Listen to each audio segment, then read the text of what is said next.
Hi, guys, and welcome to a coffee chat. I'm Dr. Boomer Brown with Doing Good at Work. Well, today we're going to look at the social you.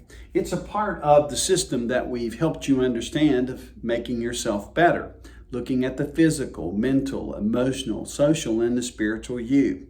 Well, we want to connect the social component to mental health awareness. This is Mental Health Awareness Month. So how does being a social person, having relationships, relating to others well, how does that help you from a mental health perspective?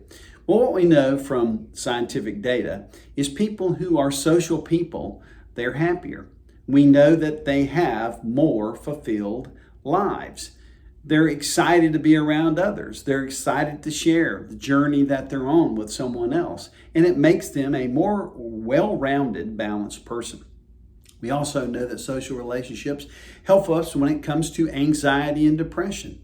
There's someone that we can relate to, someone we can talk to, someone who will listen. It will improve your self-esteem because friends, people who love us, people who care about us, people who we're in relationship, they bring good energy to our lives and to ourselves. And they can help us see the value inside of each other, which is the core of who we are from a self-image perspective. We know that having relationships with other people and being a social person brings about a lot of empathy. People understand where you're coming from. They're listening. One of the greatest listening techniques that I know is just to sit down with a friend and talk to them about what's going on in their lives. Here's another important reason to be a social person. Being social improves your immune system. It makes you healthier to have healthy relationships. And last, it's good to be an emotional, social person, to have a good mental health perspective around your social relationships, because it brings emotional support in times of difficulty. When there are times when you're hurting, whether it's physically, mentally, emotionally, socially, or spiritually, having a friend, having someone that you can talk to is really, really important. That's why we exist as Doing Good at Work. Let me remind you once again that on the email that you receive, there's a button where you, in the privacy of your home, your desk, wherever you are, you can take a look at a list of resources that you can request free. Those are sent to you. No one knows what resources that you're asking for. So I encourage you to take a look at that list. Download the list. Take a look at the things that you might request, a resource for. Read the resource.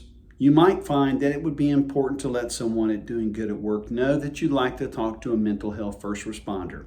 Not counselors, just people who listen. Good social relationships, just to have empathy, understanding, and maybe advise you on what the next step is. The next step could be to get a reference, be referred to a mental health counselor, someone who can help you, help your family, help your loved ones. We don't want people to be in the dark. Mental Health Awareness Month is all about bringing this into the light, helping us to understand that we are creatures created by God who have these kind of components, and that we need each other and we need to help each other. So I encourage you today to reach out to us here at Doing Good at Work. It's that simple. Share this with other people. And we thank you for letting us care about you. As always, I hope you'll come back next week. Join me again on a coffee chat. Till then, have a great rest of the week.